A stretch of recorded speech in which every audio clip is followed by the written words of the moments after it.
회복이 되어졌을 때 그때 우리의 가슴을 쓸어내리면서 안심했던 그러한 경험들, 정말로 복잡한 일들이 다시 정리가 되어지고 다시 정상적인 삶으로 돌아왔을 때 그때 느끼게 되는 그런 안도감, 이런 것들이 얼마나 저희들의 마음에 자리 잡는지요. 오늘 본문에 나와 있는 다윗의 모습이 그러했습니다. 다윗이 우리가 이제 사무엘하를 살펴보면서 쭉 봤던 것처럼 참 원치 않았던 아들에 의한 반란, 혁명이 일어나서 예루살렘을 급하게 빠져나갔죠. 신발도 신지 못하고 도망가는 다윗 왕의 모습. 그런데 그 도망가면서 피신해 있는 곳에서 다윗은 하나님을 바라보며 회개하지 않았습니까? 하나님을 바라보며 기도했습니다. 하나님 도와주세요. 하나님 불쌍히 여겨주세요.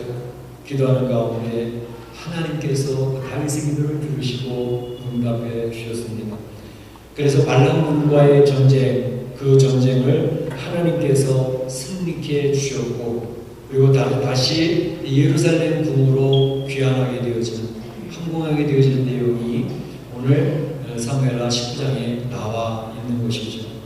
그래서 오늘 19장을 살펴보기를 원하는데 19장이 좀 깁니다. 그래서 1절부터 15절까지는 다윗 왕이 귀환하게 되어지는 그 시작의 모습을 보여주고 있고, 또 16절부터 39절까지는 다윗 왕이 귀환하는 가운데 생겼던 일들이 에피소드가 한 3개가 있습니다. 그 내용이 기록이 되어져 있고, 그리고 40절에서 43절까지 마지막 부분에는 다윗 왕이 예루살렘으로 귀환하긴 하는데, 그런데 불길한 징조가 또다시 보이는 그러한 내용이 되어져 있습니다. 그래서 이 세 파트로 나누어서 살펴보면서 오늘 이민의 삶을 살고 있는 성도들에게 하나님께서 무엇을 이야기하고 싶어 하시는가, 그 메시지를 들어보고자 하는 것입니다. 먼저 생각해 볼 것은 이제 1절부터 15절까지 나와 있던 다윗 왕이 드디어 이제 요단강을 건너서 예루살렘으로 귀환하게 되어지는, 시작되어지는 배경, 그 백그라운드를 한번 살펴보기를 원합니다. 먼저 살펴봐야 할 것은 우리가 읽었던 그런 내용 중에 보면 다윗 왕이 하나님 앞에 기도했던 그 기도의 내용이 응답되어졌던 그런 내용을 보여줍니다. 우리가 잘 이미 살펴봤던 것처럼 다윗 왕이 이길 수 있었던 비결이 있었죠. 그것은 뭐냐면 아히도벨의 탁월한 전략이 있었는데 그 탁월한 전략이 폐해지고 후세의 전략이 선택되어졌던 내용을 이미 설명을 드렸습니다. 그러니까 아히도벨의 전략은 어떤 것이었죠? 기습 전략이었습니다. 다윗 왕이 정신을 차리기 전에 이제 소수의 정예 부대가 가서 다윗 왕을 치고 다윗 왕을 따르는 모든 백성들을 다시 돌아오게 하면 압살롬 당신이 승리할 것입니다. 이 아히도벨은 탁월한 전략가였습니다. 그런데 바로 후세의 전략이 또 있었죠. 후세가 아닙니다. 다윗과 그를 따르는 장군들의 모습을 보십시오. 그들은 전쟁의 영웅들입니다. 그들을 기습작전으로 제압할 수 없습니다. 전면전을 해야 됩니다. 그래서 이제 이스라엘 전국에서 이제 모병을 하고 군사를 모아서 전면전을 해야 그들을 제압할 수 있습니다. 물론 후세의 전략은 바로 다윗 왕을 살리기 위해서 시간을 주고자 했던 그런 다윗 왕의 친구 후세의 전략이었습니다. 이때에 바로 압살롬이 그 두 전략 가운데서 어느 것을 취하게 되어졌죠? 바로 이제 후세의 전략을 취하고 탁월했던 아히도벨의 전략을 빼앗게 되어지는 그런 선택이 있게 되어졌던 것입니다. 그것이 어떻게 되어졌을까? 사실은 다윗이 도망가면서 아히도벨이 압살롬 편에 붙었다는 이야기를 들으면서 그는 아히도벨과 함께 통일 왕국을 세우면서 아히도벨의 전략이 얼마나 특별한 것인가를 잘 알았던, 아히도벨은 대단한 모사였기 때문에 이제 그 도망가면서 기도했던 내용이 하나님 아히도벨의 전략이 무너지게 하옵소서, 그의 지략을 쓰지 못하게 해주십시오. 이렇게 하나님 앞에 기도했는데 하나님은 그 기도를 들으시고 응답하셔서 바로 아히도벨의 탁월한 기습 전략은 압살롬이 선택하지 않게 하시고 후세의 전략을 선택함으로 말미암아 결국은 그 전쟁은 싸우나 마나한 결과가 뻔한 그런 전쟁이 되어지게 돼서 압살롬의 죽음으로 발람군이 완전히 진압되어지는 그런 결과가 나왔던 것을 볼 수가 있습니다.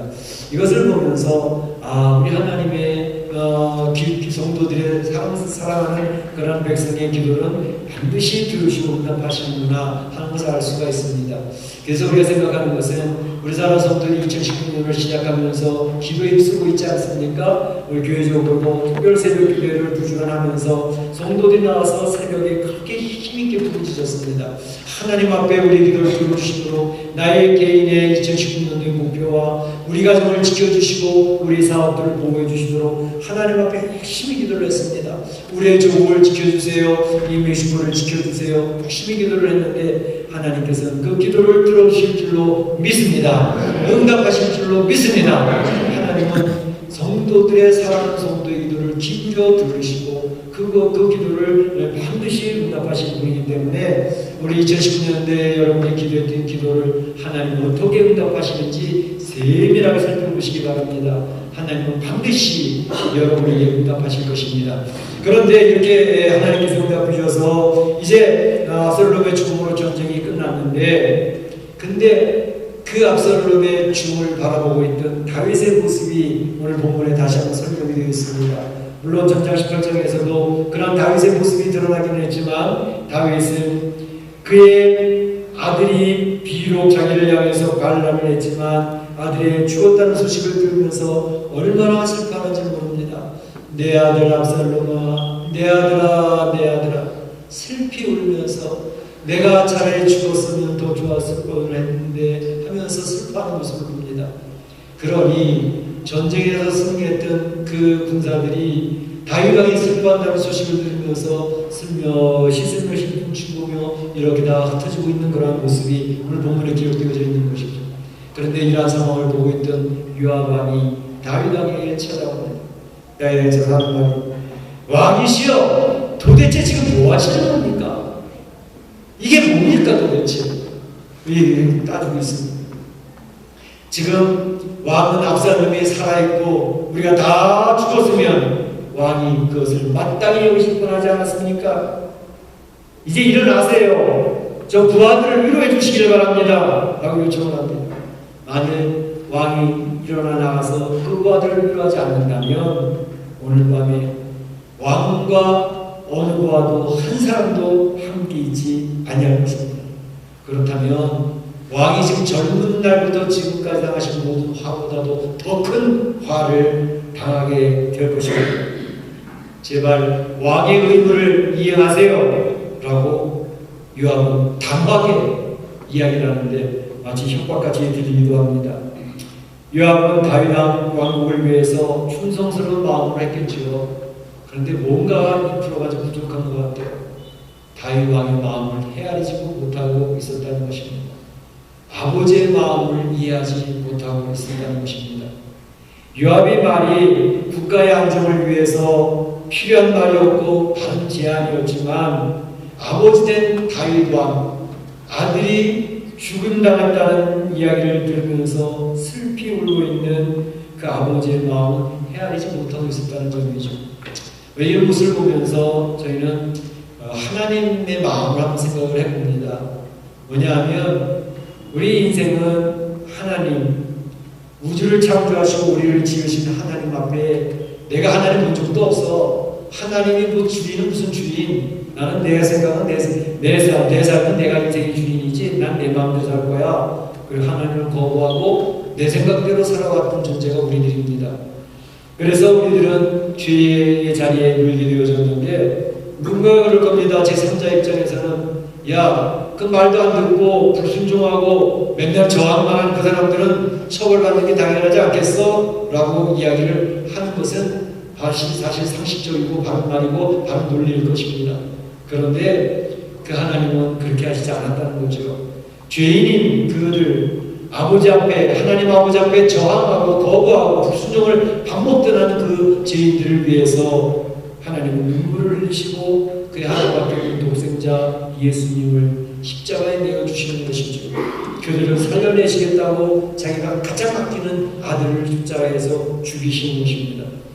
그 아버지의 마음을 어떻게 이해할 수가 있겠습니까? 오늘 다윗의 마음이 그러했습니다. 비록 자기를 향하여 반기를 들고 반역한 아들이었지만 그 아들의 죽음을 바라보고 슬피 울고 있는 아버지 다윗의 마음, 아버지나 어머니는 자녀들 앞에 그렇게 약한 것입니다.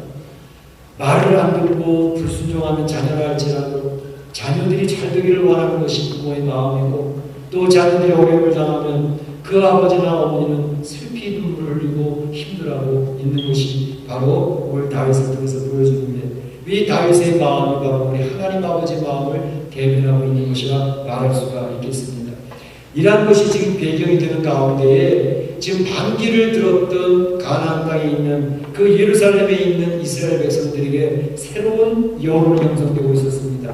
그 여론은 뭐냐 하면, 야, 비록 우리가 세웠던 왕이었던 압살롬이지만 이제 압살롬은 죽었으니 우리가 이렇게 있을 수는 없잖아. 우리의 원래 왕이었던 다윗 왕을 모셔와야 되는 거 아니야? 라고 하는 여론이 그 이스라엘 백성들에게 쭉 퍼지게 되었습니다. 그 소식을 전해 들었던 다윗 왕은 그렇다면 바로 이 나를 모두들이 귀환시키고 모셔가겠다고 하는데 그 일을 감당할 사람들은 유다 지파의 장로들이야. 유다 지파의 장로들이 그러면 이 일을 추진을 해라 라고 하면서 제사장들에게 귀뜸을 줬습니다. 그래서 유다 지파의 장로들이 다윗 왕을 모셔오긴 와야 되겠는데 지금 굉장히 어정쩡한 상태가 되어져 있습니다. 왜냐하면 사실 압살롬이 왕으로서 깃발을 들 때에 위에 같은 장소가 어디죠? 헤브론이지 않습니까? 유다 지파의 성지입니다. 그곳에 가서 이제 자기가 왕이 되겠다고 깃발을 들 때에 그것을 적극적으로 지지했던 그룹이 유다 지파의 장로들이었거든요. 그 사람들이 협조를 했기 때문에 바로 압살롬은 왕이 될 수가 있었던 것입니다. 그런데 지금 압살롬은 죽었고 다윗 왕은 자칫 유다 지파의 장로들을 처벌할 수 있는 그런 상황인데, 이거 어떻게 해야 되느냐 말이죠. 그런데 지금 다윗 왕이 전가를 보내면서 유다 지파의 장로들이 이 일에 앞장서라 이야기를 하니까 이러지도 못하고 저러지도 못하고 있는 그런 상황입니다. 그때 다윗 왕은 한마디를 더 합니다. 압살롬 반란군에 앞장섰던 장군이 있었지. 압살롬의 장군은 아마사. 그 아마사 장군을 내가 요압의 뒤를 이어서 나의 장군으로 삼을 거야 라고 한마디를 더 붙였습니다. 그러니까 유다 지파의 장군들이 다윗 왕의 진심을 느끼면서 그렇다면 빨리 가서 모셔와야 되겠다. 그래서 유다 지파 장군들이 앞장서서 바로 다윗 왕을 귀환시키는 데 일을 감당하게 되어졌습니다.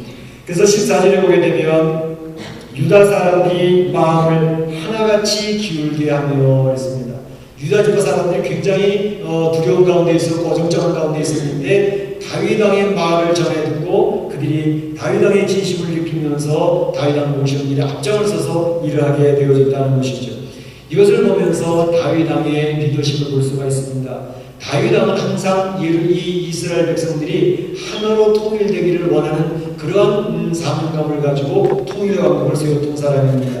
그래서 그 통일을 위해서라면 나의 모든 적이라 할지라도 다 포용하고 안고 가겠다라고 하는 그런 리더십을 가지고 있었던 것이죠. 참으로 이 리더십은 굉장히 중요합니다.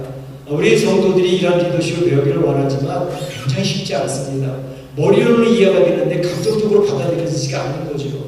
나를 욕하고 나를 뒤통수를 치는 사람을 어떻게 품고 안고 가겠느냐 이 말이죠. 그런데 성경에서는 그런 훈련을 받으라고 우리에게 제시하고 있는 것을 볼 수가 있습니다. 이런 포용하는 리더십이 있을 때에 한 나라가 하나로 뭉칠 수 있고 힘을 볼 수가 있는 것이죠. 그런데 그 포용의 리더십을 갖지 못하면 그 나라는 분열되기 쉽고 힘을 잃어가기 쉽습니다. 오늘날 미국의 대통령 트럼프를 보십시오. 자기 사람으로 채우고 자기 반대하는 사람은 다 잘라버리지 않습니까? 그걸 보면서 저 나라를 제대로 통일시켜 가겠나 그런 생각이 듭니다. 이런 모습은 우리 한국의 대통령에서는 나타나는 것 같아요. 자기에게 한 가까이 있는 사람들만 지금 중요한 자리에 맡기고 있는 것을 보면서 그냥 안타까움이 있습니다. 어쨌든 중요한 것은 이런 통합의 리더십은 우리 성도들이 가져야 될 리더십이라 생각을 합니다.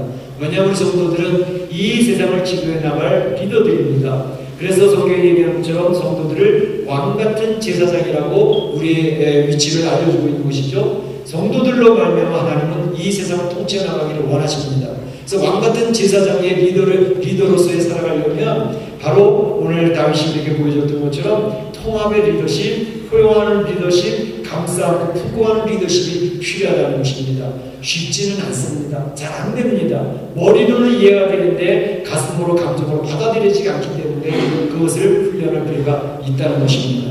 오늘 귀하는 과정에서 생긴 일들을 보게 되면 세 가지 에피소드가 있습니다. 첫째로는 베냐민 사람 시므이가 나와서 이 다윗을 영접하는 내용이 나오고, 두 번째로는 사울의 사환이었던 시바가 나오고, 또 시바가 모셨던 무비보셋이 나오는 그런 장면이 두 번째 에피소드로 나오고 있고, 세 번째로는 이제 다윗을 도왔던 바르실레의 그런 에피소드가 나오고 있습니다.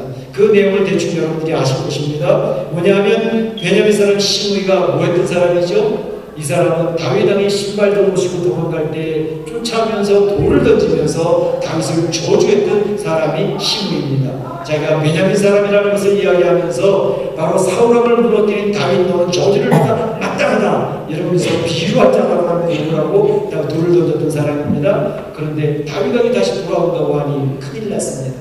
제일 먼저 그의 부하들 천명을 들고 나서 엎드리면서 다윗 왕이여 제가 얘기했던 폐역한 말을 기억하지 마옵소서 잊어버리십시오. 제가 우리의 요셉 지파 가운데 제일 먼저 나와서 엎드립니다 라고 이제 저를 용서해 주시길 바랍니다 라고 이야기를 합니다. 그때 다윗 왕의 장군이었던 아비새 장군이 왕이시여 하나님의 기름 부은 자를 욕하고 저주했던 저 사람은 그대로 살려두서는 안 됩니다. 죽여야 됩니다. 라고 얘기할 때 다윗 왕이 얘기하기를 수리의 아들 아비새가 수리의 아들은 요압과 아비새가 형제거든요. 이제 너희들이 왜 나하고 원수가 되려고 하느냐 그를 용서해줘야 된다 라고 이야기합니다. 물론 용산병의 리더십도 있었지만 한편으로는 요압 장군이 이제 모든 권세의 핵심에 자리를 잡고 있기 때문에 다윗 왕이 나를 통치하는 데 굉장히 고급게 느끼고 있었습니다. 이 권력의 속성이 한쪽으로 집중될 가능성이 굉장히 많기 때문에 바로 그런 면에 있어서 다윗 왕은 요압을 굉장히 견제를 했죠. 그러니까 나하고 원수되지 말고 내가 좀 하는 대로 좀 따라와 좀 제발 좀 들어라 그런 얘기를 하고 있는 것입니다.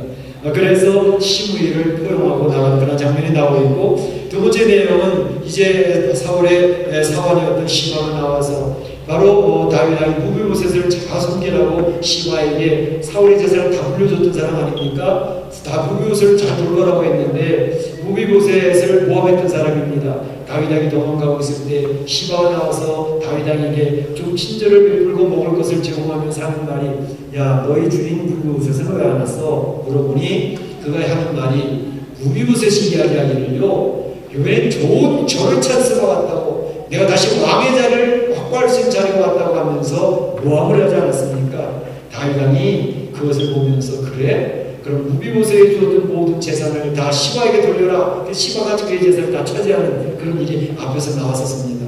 그런데 지금 무비보셋이 나와서 뛰는 겁니다. 무비보셋도 왜 내가 도망가고 피신하게 나오지도 않았느냐 그랬더니 무비보셋이 가슴을 쓸어내며 이야기합니다. 저는 왕이 하시는 전 절름발이 아닙니까? 제가 왜 안 오고 싶었겠습니까? 오고 싶었는데 저의 종 시바가 저를 따돌리고 왕 앞에 와서 모함을 한 것입니다. 저는 왕이 돌아올 때까지 머리도 깎지 않고 수염도 깎지 않고 우도 갈아입지 않고 발도 씻지 않으면서 왕이 오시기만을 기다렸습니다. 라고 자기 진심을 이야기합니다. 그랬더니 왕이 이야기를 하죠. 시바가 그렇게 한 거야? 이제 오해를 풀어야지. 그래서 시바에게 줬던 모든 재산의 반을 다시 돌려라. 그래서 다시 처리를 합니다. 그랬더니 무비보셋이 하는 말이 왕이시여 저는 그 재산 없어도 됩니다. 그저 왕이 편안하게 무사하게 돌아오셨으니 그걸로 만족합니다. 그 재산 다 주셔도 됩니다. 그런 모습이 이제 내용이 요즘에 나옵니다.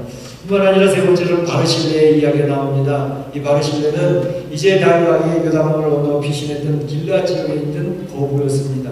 그는 다윗 왕과 그의 군사들에게 먹을 것을 제공하고 원수 앞에서 상을 베풀었던 그런 사람이 바르실레였거든요. 이 바르실레의 그 베풀어주던 은혜를 다윗 왕이 잊지 못합니다. 돌아갈 때 바르실레야 나랑 같이 예루살렘에 가자.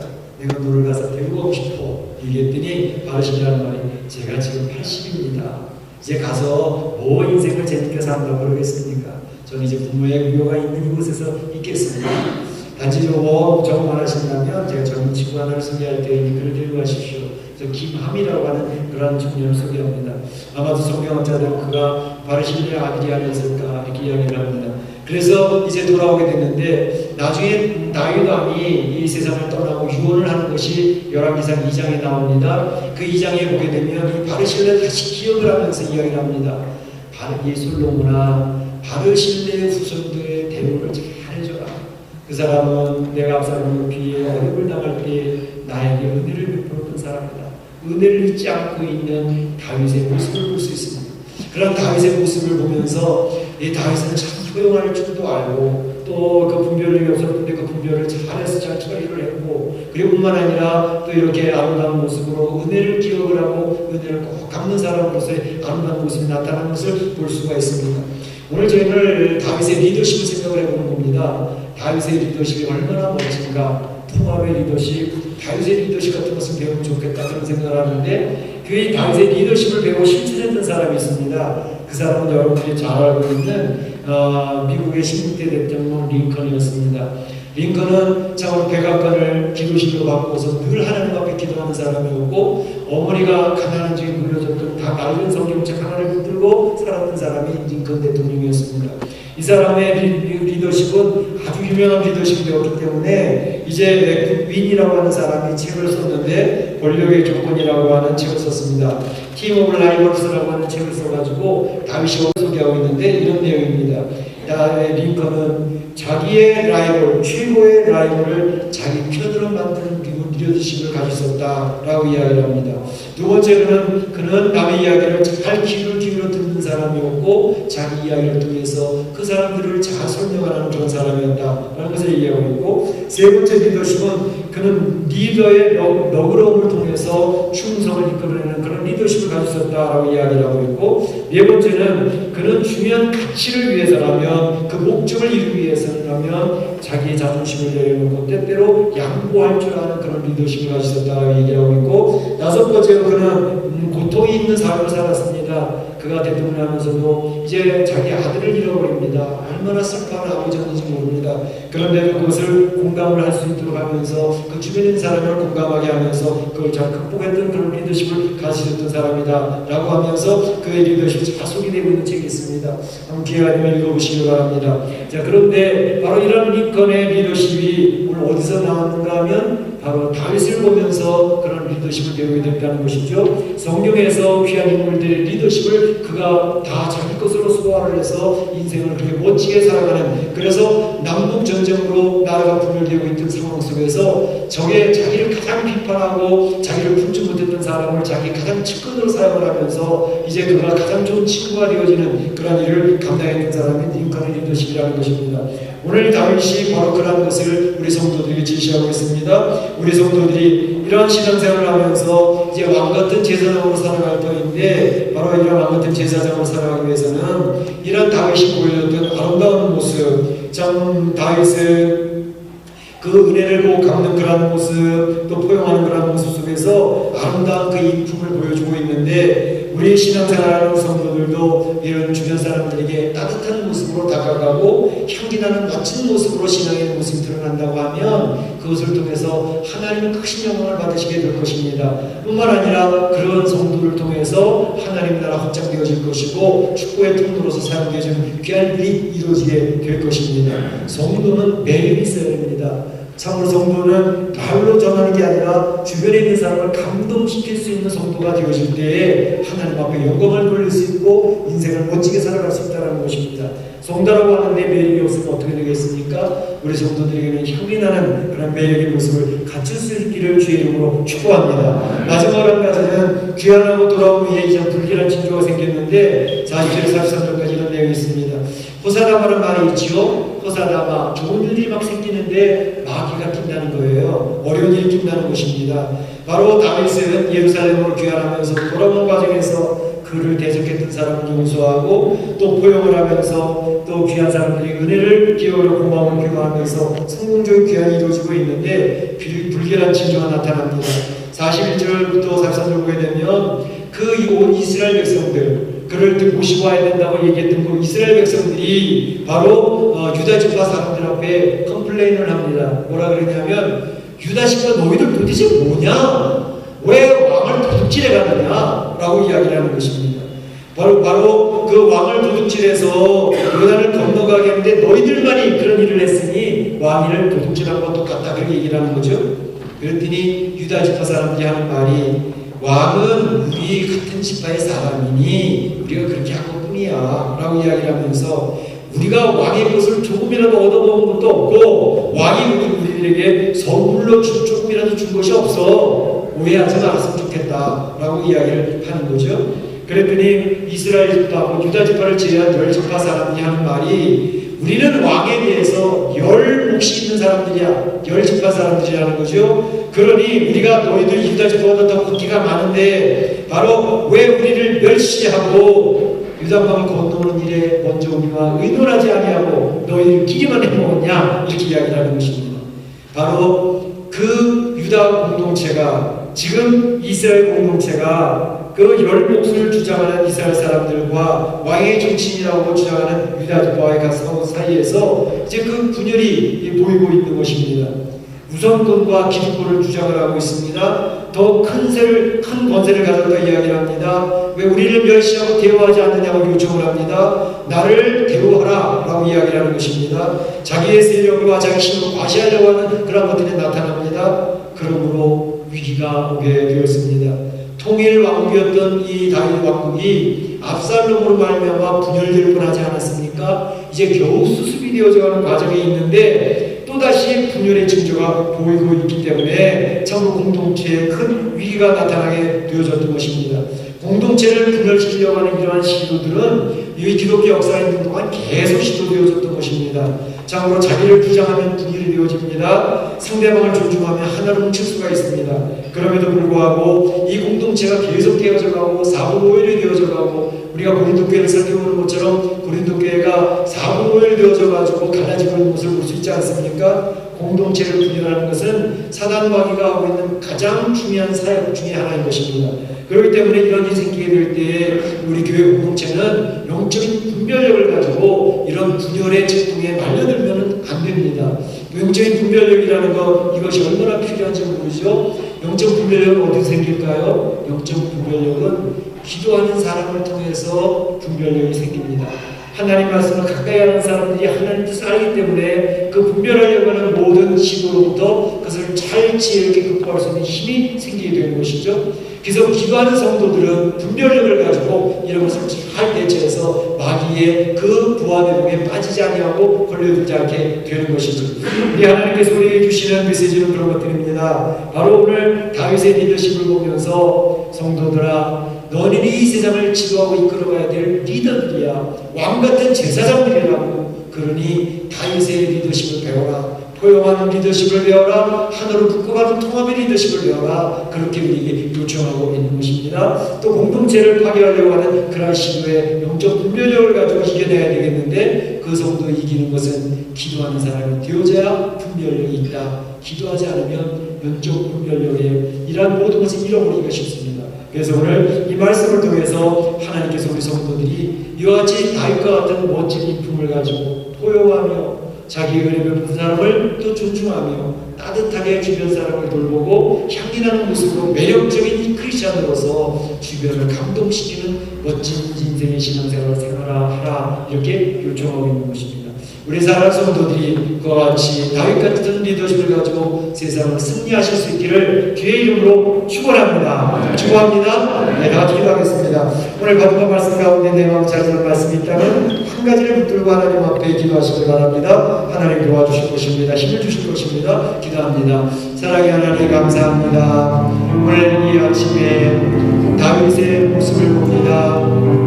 요단강을 건너 예루살렘으로 방문하는 다윗의 모습, 하나님께서 그의 기도를 응답해 주셔서 발람에서 승리하게 하셨습니다. 그의 돌아오는 과정에서 다윗이 보였던 모습들의 리더십을 저희가 배우게 됩니다. 다윗의 리더십이 또 링컨이 그 다윗의 리더십을 받아서 멋진 인생의 삶과 크리스찬의 삶을 살아갔는데, 우리도 다윗처럼 링컨처럼 이제 멋진 인생의 삶을 살아갈 수 있도록 인도하여 주시고 하나로 통합하며 포용하는 그런 리더십을 가질 수 있도록 인도해 주셔서 왕 같은 제사장으로 세상을 이끌어갈 수 있는 그런 크리스찬이 될 수 있도록 인도하여 주옵소서. 참으로 따뜻함이 있게 하시고 매력이 있게 하시고 주변을 감동시킬 수 있는 그런 크리스찬이 될 수 있도록 인도하여 주시옵소서. 분열되지 아니하고 그러한 부활의 등에 관리자도록 도와주시옵소서. 감사하고 예수님의 이름으로 기도하옵나이다. 다시 일어나셔서 여기에 모인 우리 하나님 찬양하겠습니다.